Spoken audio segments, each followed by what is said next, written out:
What is going on, Nav Nation, and welcome back to another video. As you can see, you guys can recognize the store here behind me. I am back once again at Baxter's Games here in Queen Creek, Arizona. And the reason being is that we are going to put some of the speculations to rest when it comes to Chilling Reign. As you guys know, Rocky, the owner here at Baxter's, he's not only a card shop owner, but he is also my distributor for all of the modern Pokemon card products that I have on the website. And so he is a wealth of information when it comes to all of the new sets coming out and all of the knowledge and all of the information behind the scenes that we're not privy to. So we're going to be talking today about allocations, prices, waves, all those things that you've been wondering about with Chilling Reign, and we're going to get into that here today. So sit back, guys. This interview is going to be a lot of fun, very insightful, and I know you're going to garner a lot of information of it. So without further ado, here is Rocky with the information on Chilling Reign. All right, guys, here we are once again. You guys recognize my man here. I am here with Rocky from Baxter's Games. And the reason for our conversation today is we're going to be talking about Chilling Reign and putting some of the speculations that have been put out there, hopefully to rest when it comes to allocations, to the things that we've been wondering about with Chilling Reign. So Rocky, thank you again for being on the channel, my friend. So let's just go ahead and jump right into it here, and let's start off with allocations. So from the top down, what are we looking at for Chilling Reign as far as allocations? Okay, so all of this right now is a little bit of hearsay. I can't confirm any of it, but from what I've been hearing, you're looking at about 10 to 5% of what stores have put in for allocation. Now, I could be wrong. I just know, me personally, my numbers, I put in for 2,000 and I'm getting around 100, and I've been, as you know, a store for about almost 5 years. So they're taking everything into consideration. So 100 out of 2,000, that's 5%. Yeah. And for any of the new guys, I don't know if they're getting 0 to 5, 0 to 10. But it's this wave, or sorry, this set has been short printed, it's looking like. Battle Styles was kind of a printed demand. It was whatever stores put in, they produced. And that gave us a chance to get our numbers up with distribution, to prove to them, prove how many we could really sell. I mean, that's what it does, because you're not going to overtake because you don't have the money to give them. So, I took 500 for Battle Styles. Even though it's split into 4 waves, I'm going to end up getting all the 500. I've only received about 200 so far, and I'm supposed to be getting the rest of the 300.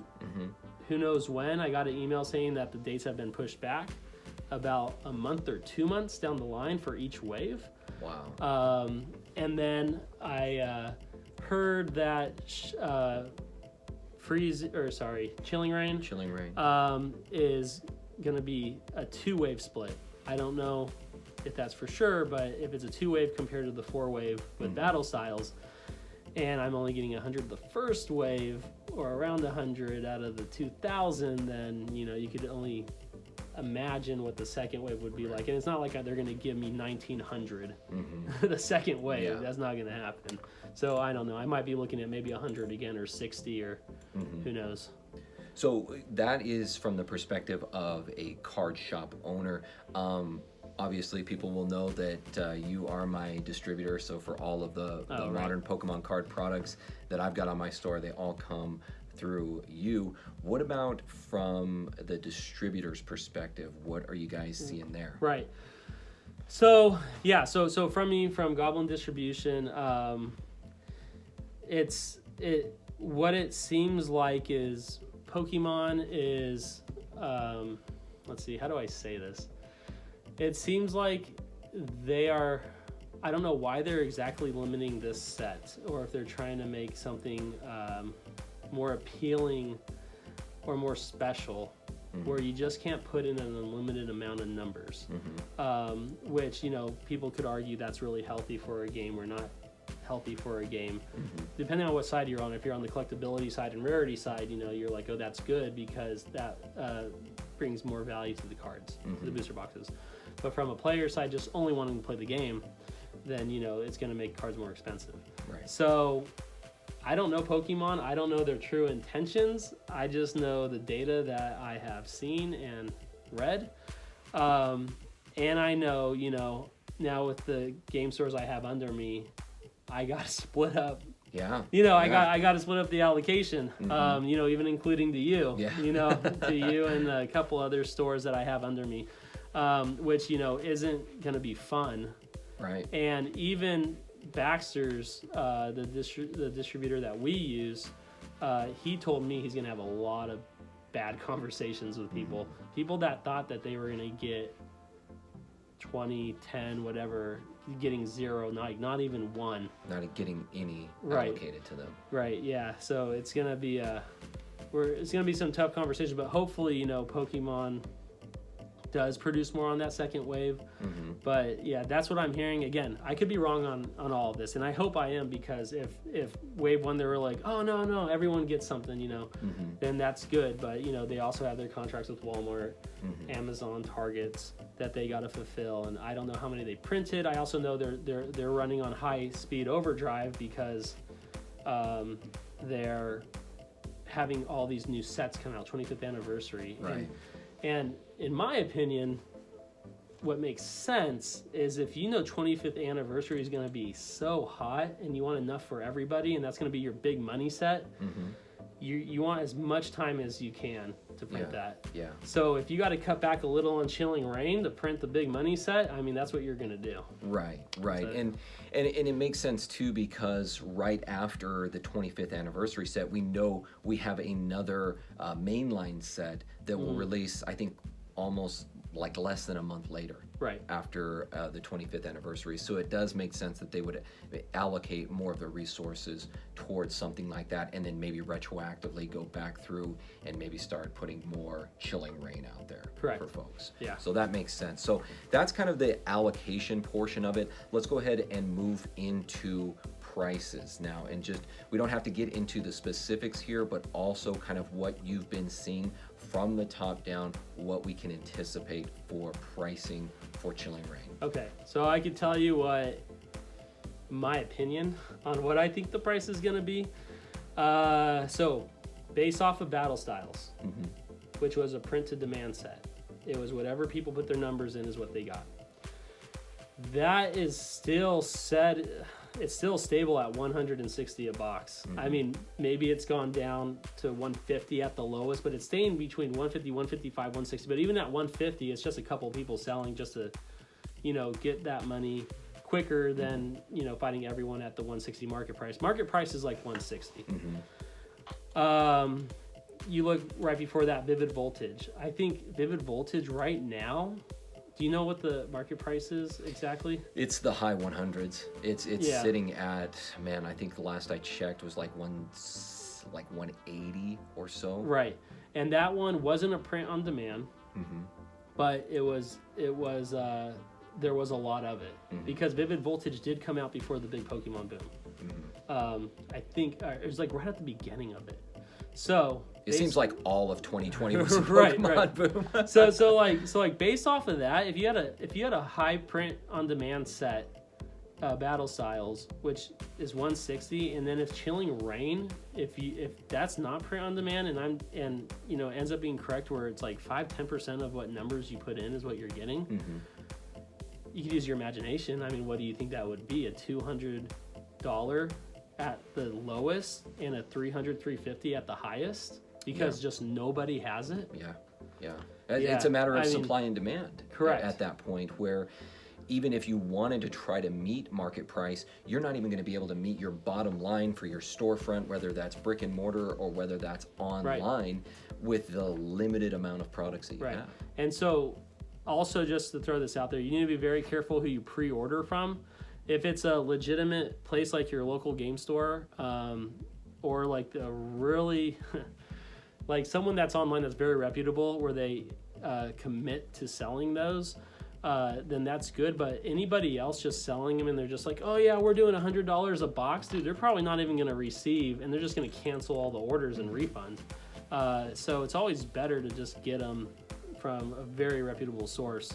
I won't be doing any pre-orders just because I am limited with. I know 100 sounds like a lot, but I mean, I'll have a line, I guarantee you. Oh, yeah. I'll have like 30, 40 people just waiting until it opens. And then I might even have to limit it. Just so I make sure everyone gets some. Because the first person, and this has happened before, oh, how many do you have? Oh, you have 100? Okay, I'll take all 100. Yeah. And you're just like, what? Yeah. And they'll do it, and then I don't know. So what do they do with that? Do they either sit on it, do they flip it, or do they open it? I mean, who knows? They probably flip it. Yeah. Because, you buy that 100, you just wait a week, and then all of a sudden you're like, oh, wow, they're at 300 now. Okay, well, let's make $100 per box. I have 100, we just made $10,000. Yeah. Well, and again, it's a matter of supply and demand. So Right. for everyone else out there that is wanting to get product and they can't, and if they want it bad enough, there's so many people out there that will pay that premium. Correct. Even if it's 50, 60, maybe even over 100% of retail price or market price or what you're charging, Right. just so that they can get those cards in there. Right, and I hope I'm wrong. I hope they actually say, "Oh, Rocky, you know what? You're good, man. I don't know what it was, but there was another boat we didn't see behind the first boat, and enough for everybody." But Yeah. But so far, those are the rumors right now. So right now, things looking very limited, and because of that, really from the top down, from Pokemon down to the distributors, down to the card shops, down to the third-party dealers like myself, it's looking like prices are going to have to reflect that shortage in supply, at least Correct. with what we're anticipating. Right. Cool. So, well, not cool. Well, yeah, but at least we is have an idea going into it. And the last thing here that I want to get into, the other thing on everyone's mind, is waves. This is something that has been, I don't know if it's necessarily newly introduced, but something that Pokemon has been incorporating over the last year is releasing products in waves. What are we looking at with Chilling Reign? Are we looking at multiple waves? I think you had briefly mentioned it earlier. So, from what I heard, is 2 waves, wave 1 and wave 2. Wave 1 is the first wave on release. Wave 2 is unknown. Wow. It could be 3 months from then. It could be 6 months. It could be 2 weeks. I can tell you for battle styles, my wave 1 came in right on release, and wave 2 was pushed to mid-May when I was supposed to get it the beginning of April. Wow. So, shipping reasons. I don't know what that means. Now, I did hear something. Okay, this is from a person that came into my store. Don't even believe this. I'm just going to tell you this crazy theory that this guy said, but look it up. He said that a boat sank with Pokemon card stock on it. That was coming from on the Pacific Ocean or something like that. So look it up. I don't know if that's true or not. I just thought it was funny. So you guys are going to have to do your research out there, and I'll be doing mine as well. But I guess what this shows is that people just come up with all these theories because there's so much short supply. So people probably are just like, oh my gosh, well, what if this happened? Or, I heard that they needed the card stock to build houses and, the lumber shortage. We're all trying to grasp at straws here because we all want to try to understand what's going on. We understood the shortage during the pandemic. I mean, granted, we are still in the pandemic, but things have gone back to normal for the most part. And there's probably less product now than there ever was even in 2020. And so everybody is trying to understand these things. And so that's where these kind of conversations, and guys, this is one of the reasons why I love speaking with Rocky, is because it gives us a little bit more of a background, a little more foreknowledge on upcoming sets, because he's hearing this stuff kind of basically from the top down. And it's not all of the information. There's unknowns in there, as you said, but it also gives us an expectation going into it. And that's really what I wanted to get into here today, is to kind of set an expectation for Chilling Reign so that people aren't caught off guard. And so they do have that going in. And then also, beyond that, I know it seems kind of drab and dreary what we're talking about, but also that there is opportunity potentially on the horizon. Right. Yeah, another thing I want to mention is Pokemon probably, honestly, I don't think anyone saw this coming when it did happen. Mm-hmm. So whatever their manpower was, the staff that they had, their workers, they obviously wouldn't have had enough for the demand that is today. But also one other thing, so I know this has been happening with some companies, workers, that are just getting paid minimum wage or whatever it is, like mainly the labor, so like if they were doing like card stock or shipping or anything like warehouse related, if you're a minimum wage worker, a lot of them are quitting to get on unemployment because right now you can make more money on unemployment. And that has been a real thing because I know other businesses where their shipping guys, they worked for a week and then they quit. And so I know they're struggling in that regard too. So there's a lot of, I think, variables at play when you were already short-staffed to the demand that just sprung on you all of a sudden. And then you have people like, hey, I can make more money, with something else. That probably both hit it. And so I want to say that's why with Chilling Reign, they probably slowed down on the waves and they really allocated it, because on battle styles they didn't do that, but then they're pushing the waves out. I mean, I didn't get everything I asked for battle styles yet, and I might not for a whole year. And they probably don't want to have that promise with Chilling Reign also, where they're like, okay, we got to, battle styles is going to be a year till you hit wave 4, and Chilling Reign, okay, a whole nother year until you do this, and that's probably a lot of pressure on them, and they want to, really get to the new stuff and whatever they're doing. No, that totally makes sense. So basically, in a nutshell, guys, looking like allocations are going to be pretty heavy for Chilling Reign.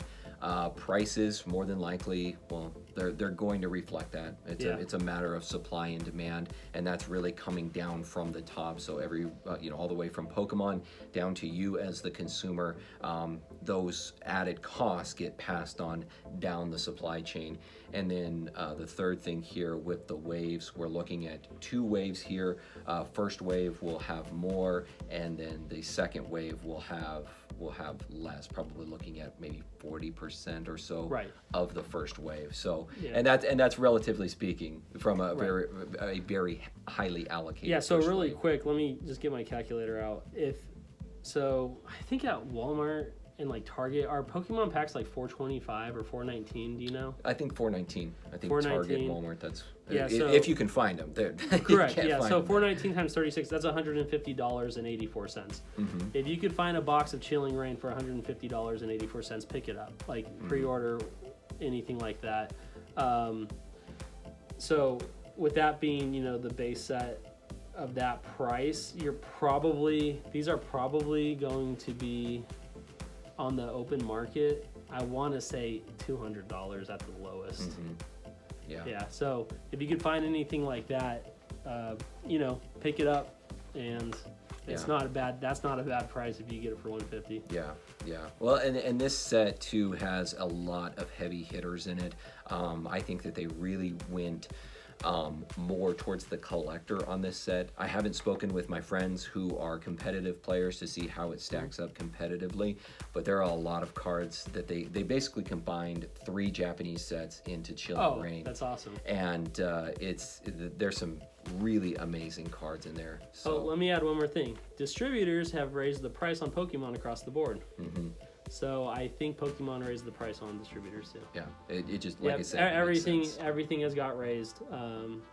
It's just that trickle down effect. So again, guys, this isn't meant to diminish your excitement about Chilling Reign, but it is meant to give you a little bit of an expectation of things to come and to prepare you exactly, to prepare you for what is to come, so that you're not caught off guard on release day. I guess we have kind of become familiarized with the shortages at this point, but this is going to be a very, very allocated set, and probably the most difficult to come by.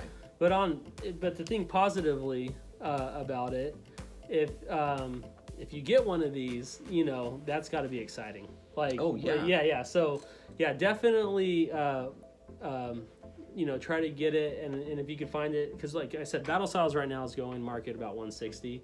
So even if you find it at that price, I mean, it's good. Yeah. And so, but anyways, I digress. Definitely. No, all good information, Rocky. Thank you so much again, my friend. And guys, we'll have Rocky on, I'm sure, more in the future.